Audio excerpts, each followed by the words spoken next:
Okay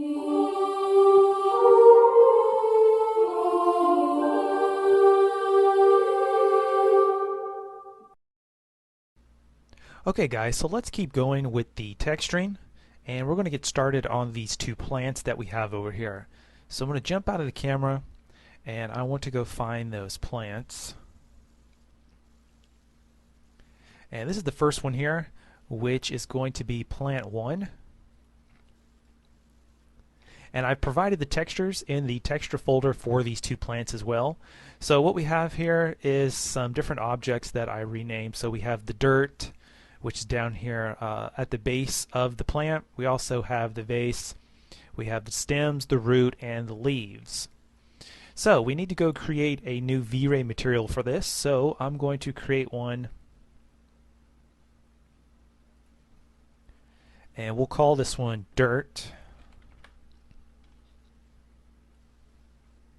And in the diffuse layer, we want to load up the dirt image. So we can click on the dirt image here, open that up, and there is our dirt. Now since the camera isn't really going to be that close to these two plants, then there's really no reason to have to work on all the details of the dirt. So we could just leave it as is. So we could take this dirt material and drag it over here to the dirt object. And it looks like we need to change the projection. So I'm just going to change this to cubic. And it looks a little too big, so I'm going to go into the texture axis tool mode, grab the scale tool, be sure that you are clicking the object that you're going to be scaling plus its material, and we're going to scale that down.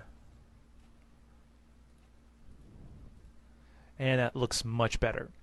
Okay, so the next thing on the list is going to be the vase here. So I'm going to select this dirt object, control click and drag over to duplicate it, and we'll call this one vase. And I'm going to load up another image, and this one here is going to be this 35 pattern here. So we're going to open that up, and since this is going to be some type of ceramic vase, then it needs to have a little reflection and a little specular to it. So I'm just going to enable the specular layer 1, and that actually looks pretty good the way it is. So we'll take this and we'll drop it over here to our vase object.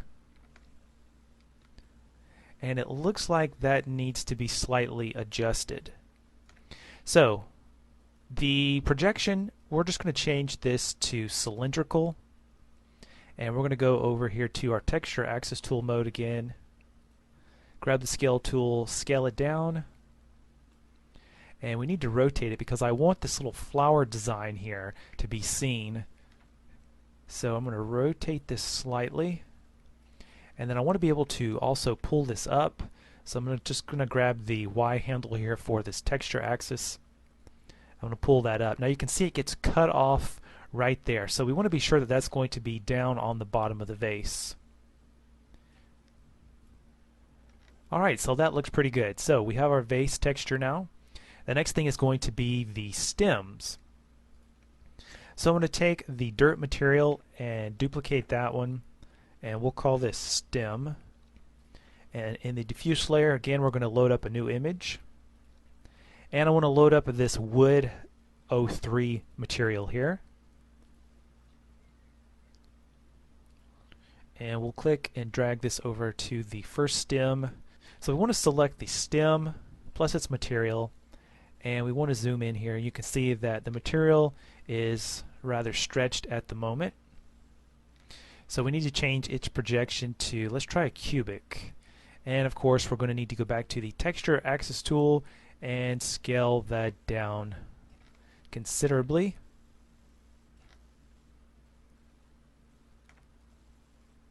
And that looks a whole lot better. So now all we have to do is take this new material that we applied to the stem and just duplicate it to all of these stem objects here. And of course we can also reuse it for the second plant as well. So here we have the root object, and if anything we could probably just take this and apply it to that, and that will work just fine. So now we need to make one for the leaves. So I'm going to take the stem material, duplicate that one, And in the diffuse layer, I'm going to load up a new image, and it's going to be this ARC24 Leaf 01 material. So we'll open that up, and I'll rename this to Leaves. Could drag this over here to the leaf object, leaf number 1. So we need to click on that one, and we need to go find where it's at. It's up here at the top, and we're going to need to change the projection on this material to cubic. Looks a little big, so we need to go back to the texture axis tool, grab the scale tool, and you can see just how big this texture is. We need to shrink it down to fit the object a little better. So we're just going to scale that inward. And now that looks a lot better. So now we can just take this leaf material and we can just control, click, and drag to duplicate it to the other leaf objects. Now we have this wrap object, which is some type of wrap that's been wrapped around the base of this plant. So we could just leave it a gray color, and that way it will be some type of grayish colored wrap. We also have this object here, which is just another little stem, or actually it's probably some type of stick or something.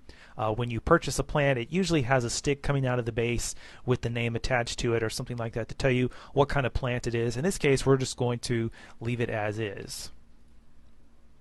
Okay, so we'll open up plant number 2. And what we can do is just control, click, and drag the leaf material from the plant 1 up here to the leaves on plant number 2.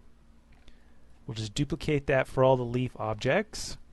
We'll take the stem material here and we'll control, click, and drag that up to all of the stem objects.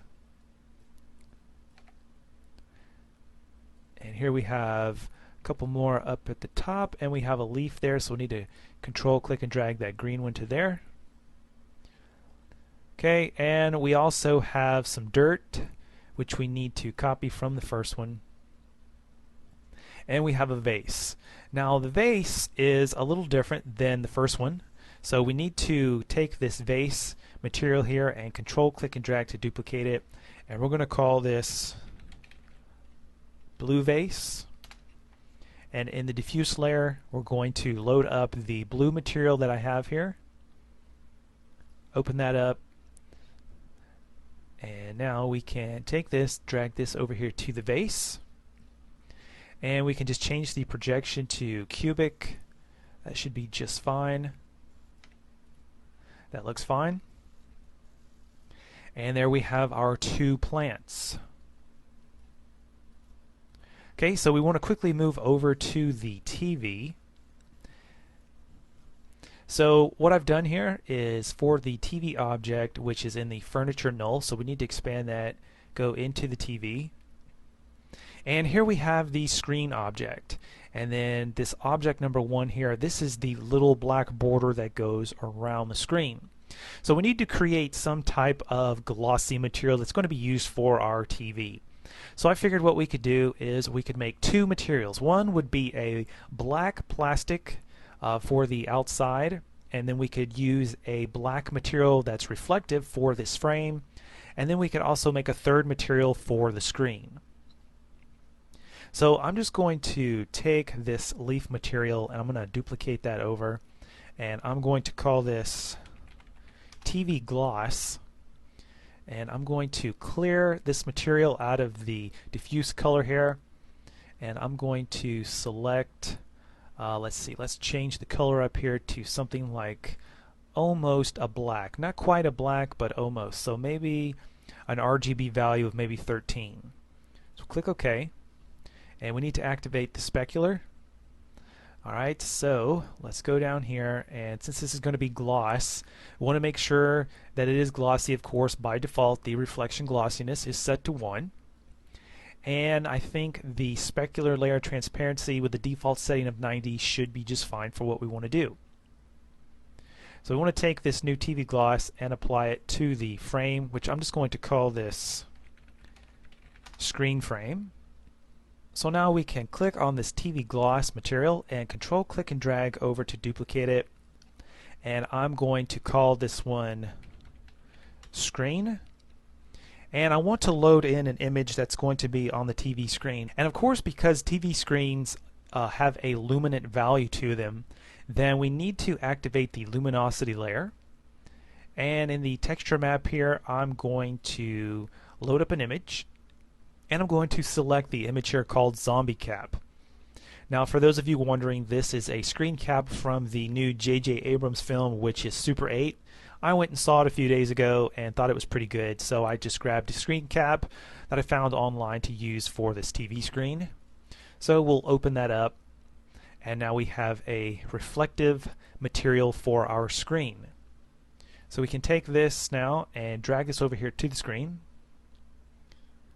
and we need to set its projection to cubic. Click on the screen, and then we need to go to the texture axis tool. But you notice when we pull this up and down, we cannot see the material anywhere on the screen. And this seems to be another limitation with V-Ray and its integration with Cinema 4D. When you use illuminating material in the luminosity layer, you can't see it in the viewport here when you try to move the material around to set its orientation correctly. So the workaround for this is to copy the texture map from the luminosity layer and paste it into the diffuse layer. So what we could do is click on the luminosity layer, and where it says texture map here, we can right click and choose copy, go down to the diffuse layer, and then paste it in here to the diffuse layer. Now when we go back, now we can see the map being applied to our object. So now you can see it's a little too small. We're getting some repeating edges here, so we just need to scale this up until those two edges go to the outside of that frame, and we're getting a little bit of a repeating edge over here, so we just need to play around with the move tool and the scale tool to scale these up properly. And I think that there looks pretty good. Okay, so the next thing now is to create the black material for the TV and the stand.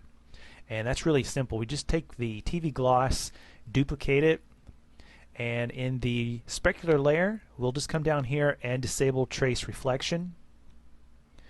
And what we can do is take the amount here, and I want to get a little more specular out of that. So I'm just going to take the specular layer transparency down to maybe a value of about 80%, and that gives us a little more specular there on this material. So now we can just call this TV body, and we can drag this new material over here to the stand and also to object 4 and 3. Okay, so now since we've got these little details textured, can close this stuff up now. Okay, so now we can move over to these lights that we have here. We also have some lights hanging up here at the top, although this track light up here has not been seen yet by the camera. So if you want to move that around, you're welcome to do that. But I'm mainly concerned about these three lights right here that are hanging behind the bed.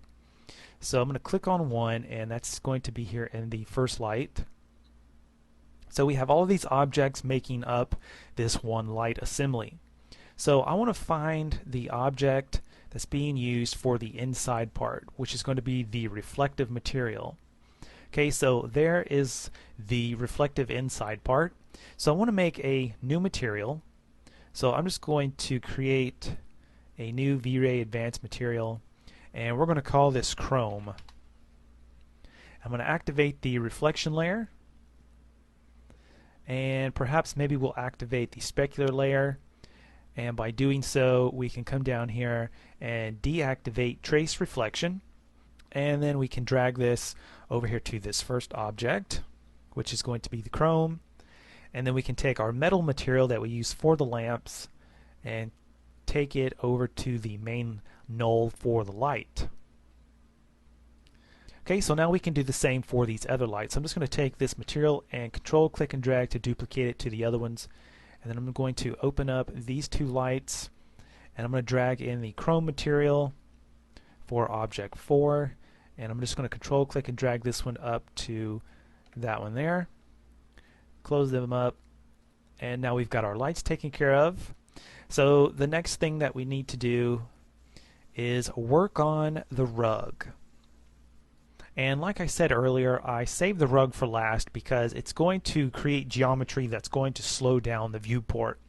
So what we want to do first of all is find the rug object. So we just click on it, see it's in furniture, and here we have the rug.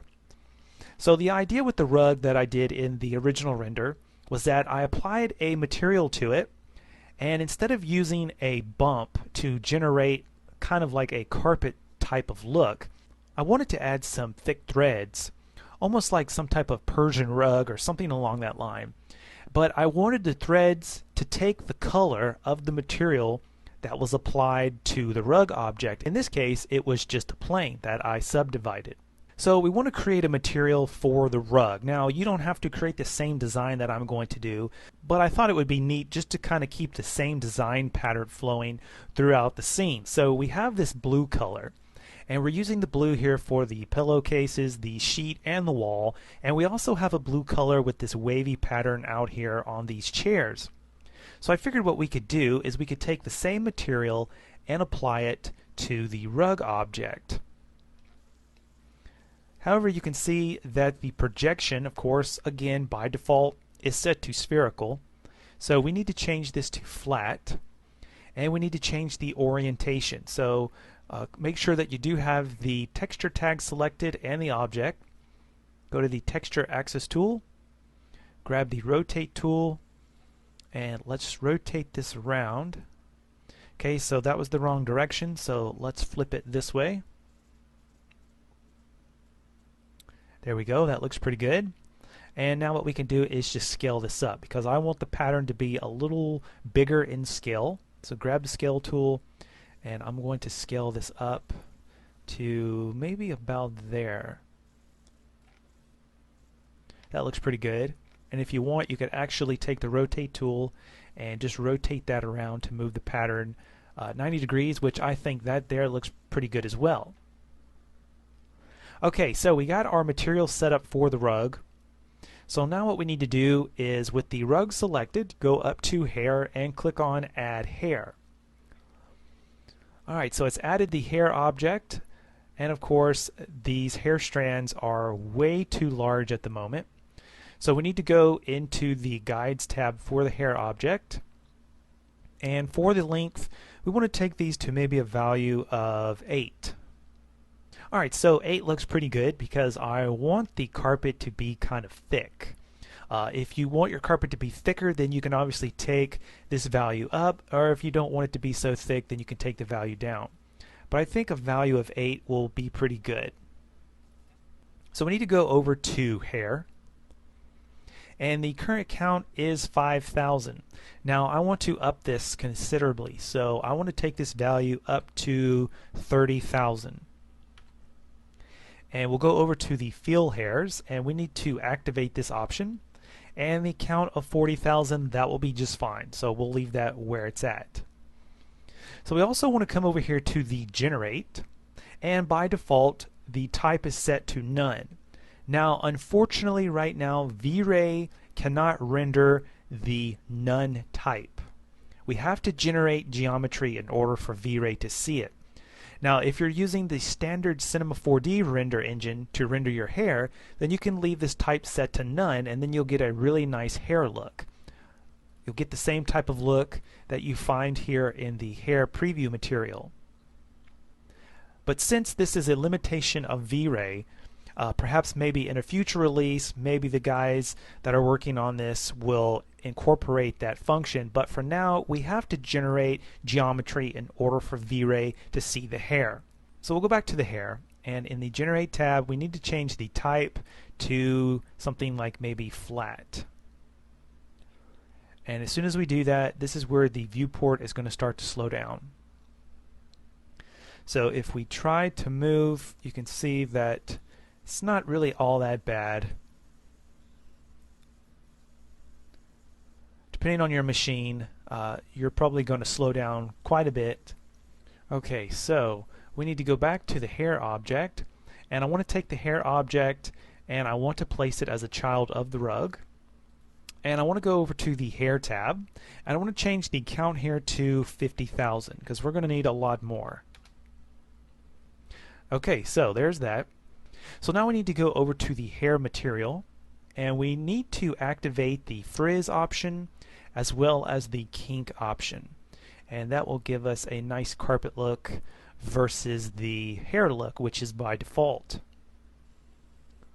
Click off of that, and now you can see we're starting to get a really nice frizzy look here. It looks pretty good. We may need to add some more fill hairs, but I think we're doing pretty good. So if we click on the material and open that up, and we go into the color, we have an option here for surface. So we need to open that up, and we need to activate surface. And what this is going to do is it's going to take the material that we have here on the rug object, and it's going to pull the color out of that rug object and place it on the hairs. And you can see here in the viewport what it's doing. The blue color is pulling the blue out and placing it in the hairs. That way we have a nice threaded rug pattern that matches the same pattern on the rug object.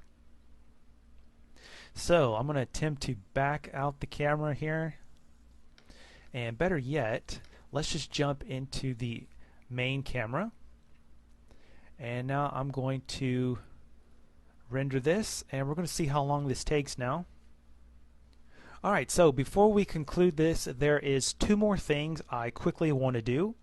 And the first thing is, of course, if you haven't already noticed, is that if someone was actually going to be in this type of room, and let's just say that it's during the daytime and you want to lay on the bed and watch TV, you'll notice here that the sun is actually striking the TV, which is going to cause a lot of unwanted glare and highlighting. And to be honest, I really didn't even think about that when I designed the layout for this room. So one thing that we could do is to just go up, and I'm going to jump out of the camera, and I'm also going to turn off the V-Ray hair object. We can actually go up here and probably just fill in some of these glass areas here. So if you want to design some type of curtain or blind system, some type of shade or something like that, you can do that if you want. However, what I'm going to do is I'm just going to create a cube. I'm going to call this shade, and I'm going to position this up here, pull it over, and it needs to be rotated.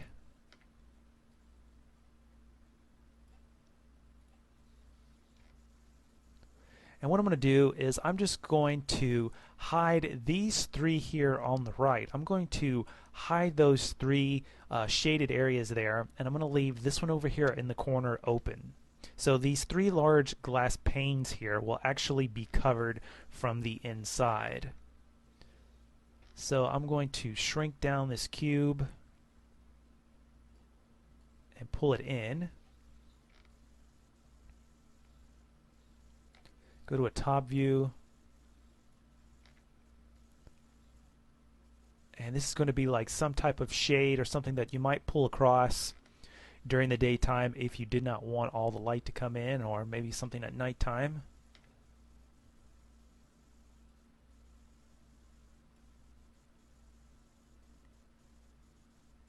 Okay, so something like that I think will work just fine for what we're wanting to do. Alright, so let's go back into the main camera, and I'm going to apply a white material to that shade object, and we'll just quickly render this again, and I just want to see what the lighting is going to look like now with those three window panes covered up. Okay, so now we have the new darkened look here because we blocked three of those large glass panes on the ceiling, and that got rid of the light striking the TV area over here. So that's totally up to you if you want to make something like that. In the original render, I did not have a shade in there. I just left those glass panes open for the light to come in. So the last thing to do is add an image on the outside of the beach. So what we could do is jump out of the camera, and let's create a plane, and we're going to call this background. And we need to change the orientation to -Z. We'll pull this back here, and we want to take the width and height segments down to 1. There's really no need to have 20 of them. Go back to the camera. Okay, so what we want to do here is set up an image that's going to go on this plane. So we need to create a new V-Ray material.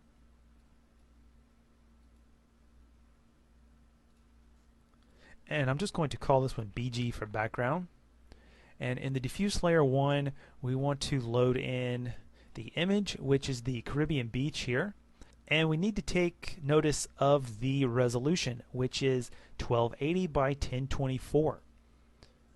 It also tells it here. So now what we need to do is go over to the background object, and for the width we need to make this one 1280, the height 1024.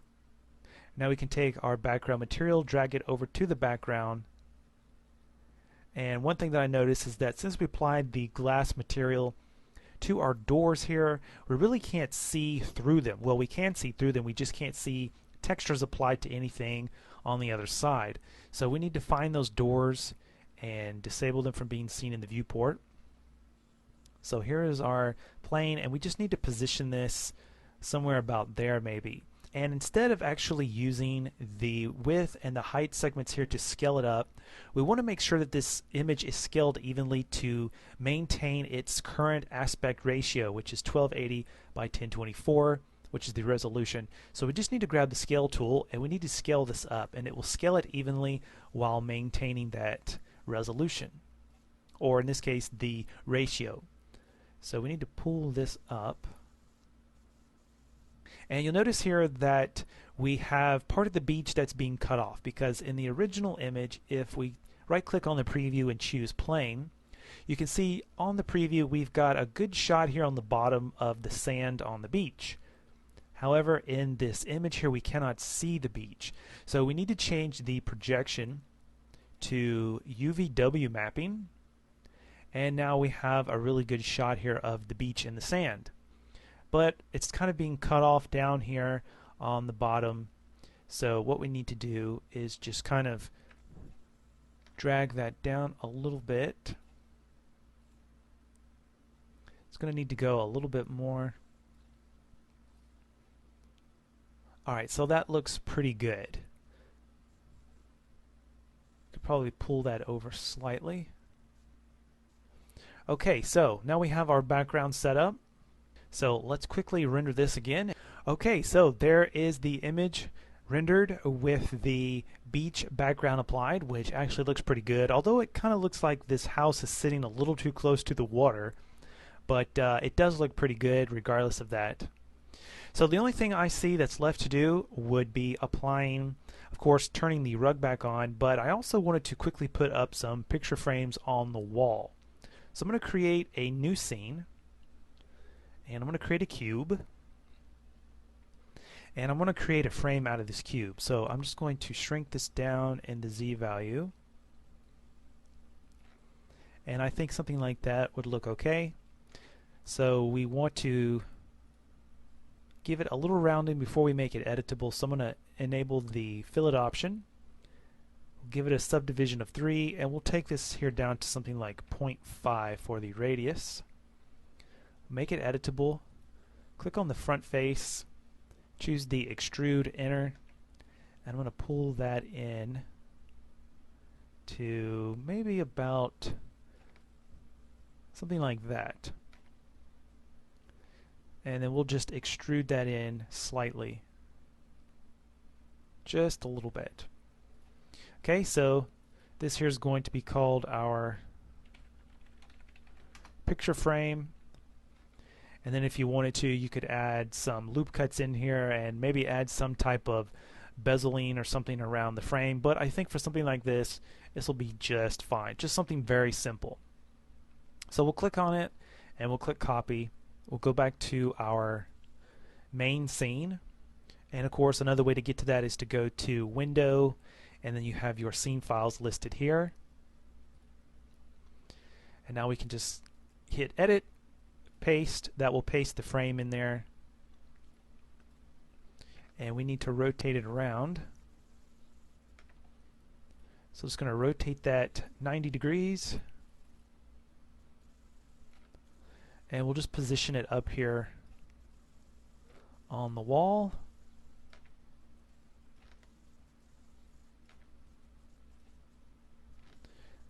And maybe what we'll do is we'll put one there, and that actually looks a little too big. So I'm just going to shrink that down just a little bit.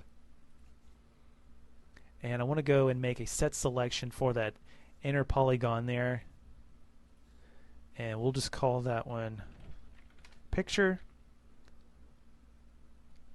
And I want to take the metal color and apply that as the base, so it needs to go to the left. And then for the picture, this is something that you can just choose on your own, or whatever that you want to apply and put in there. So I'm just going to create a new V-Ray material.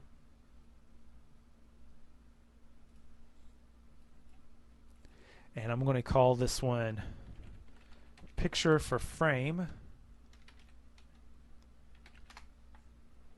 I'm going to activate the specular layer 1. And for the diffuse layer, I'm just going to load up my own image.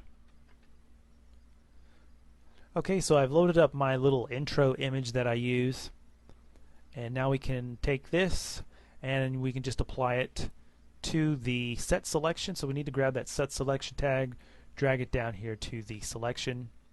And we need to change the projection to cubic. And of course, it's going to need to be scaled correctly. So we need to go to the texture axis tool, and we need to scale that down and scale it up a bit, and then perhaps pull that down some. Okay, so now what we could do is take the picture frame and duplicate it, and then pull it over to this side of the bed. Alright, so now all we need to do is turn the hair back on. Alright, so we have everything turned on. The sliding glass door is just disabled by the viewport, so that's not really a big deal. So we'll just quickly go over into the render settings, and we'll set this up for a high quality render. So we'll go over into the render settings, click on the V-Ray bridge, and for the anti-aliasing we can leave at a subdivision of 1/4. There's really no reason that I see, unless it's a rare case, to take the minimum subdivision beyond 1. The maximum subdivision, you could probably take this up a little higher, but usually 4 works just fine. The type, I usually like to use adaptive DMC. It's a good blend between speed and quality. So here down at the bottom we have use DMC sampler threshold. So if you click on the DMC sampler, we have the threshold here, which is set to 0.01.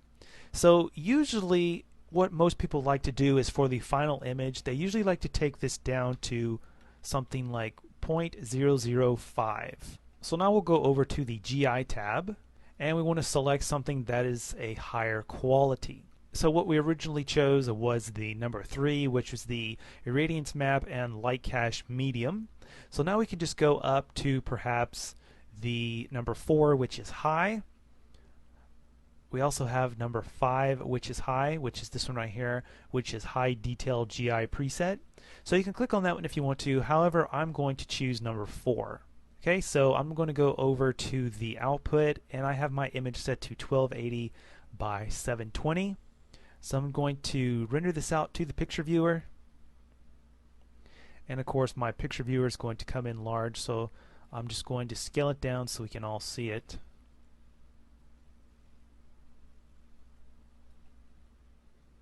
And of course, it's going to have to prepare, so I'm just going to let this quickly sit here and render out, and then we'll come back and take a look at it once it's finished. Okay, so the render has finished, and there's a couple of problems that I see with it. First of all, we've got a little too much reflection here going on these two picture frames. Now, of course, that can be easily fixed by just reducing that value for those materials. And of course, we have the same thing going on over here with the TV screen as well, picking up a little too much reflection. Although with most TV screens, they do catch some, but I think that this is a little too much in this case. Also, the other thing that I see is that the picture is not bright enough for that illuminating material. So we could quickly go in there and adjust that and change it as well. So I'm just going to zoom in here to 100% and just take a look around just to see if there's anything else that we may want to change. And everything else looks pretty good. We've got nice reflections here showing up in the glass. You can see we're picking up some reflection.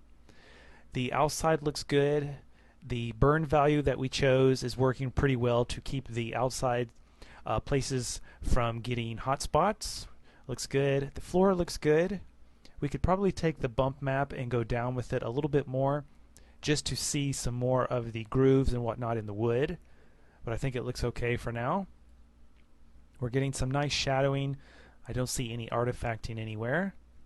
So let's just quickly talk about this material here for the TV screen. So I'm just going to close this out.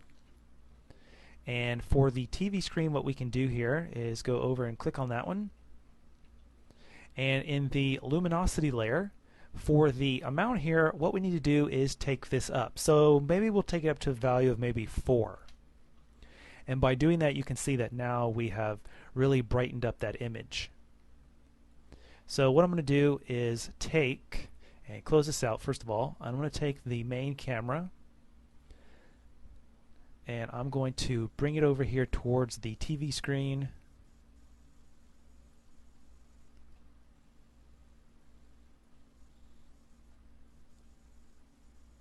I'm going to turn off the rug. I want to be able to move around a little faster. Okay, so I'm just going to render a very small region here because I want to see what this looks like with taking this luminosity value up to 4.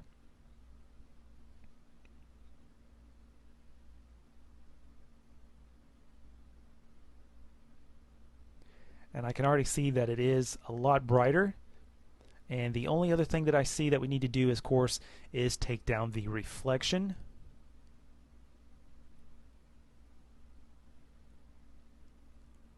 Okay, so that doesn't look too bad. So we'll go click on the screen again. We'll go over to the specular layer. And for the amount, we'll just take this up to a value of maybe something like 97 maybe. Because we want to pick up some reflection, but we just don't want to pick up a lot of it like we were. So for the screen value, I'm going to go back one more time. And for the luminosity layer, for the amount here, I'm going to change this to a value of maybe 6. And then we'll render region this area one more time because I'm about to wrap it up here with this. So we'll just let this finish to see what this looks like, and I think that this should provide the results that we want. Okay, so that looks pretty good. You can see that we are picking up just a little bit of reflection in there. It's not really a lot, but it looks pretty good, and the image has turned out to be a little brighter. Alright, so that wraps up this series on V-Ray and the basics of interior rendering. Hopefully this has given you a better idea of how to use V-Ray when you're wanting to render an interior shot. So here's one more look at what we've created here using V-Ray for Cinema 4D. So perhaps in the future what I'll do is maybe make something again with V-Ray, but instead of doing interior, we'll move to something like perhaps exterior shots, maybe something like lighting the outside of a house or a building or something like that. So thank you guys for watching this series on V-Ray, and I'll catch you guys later.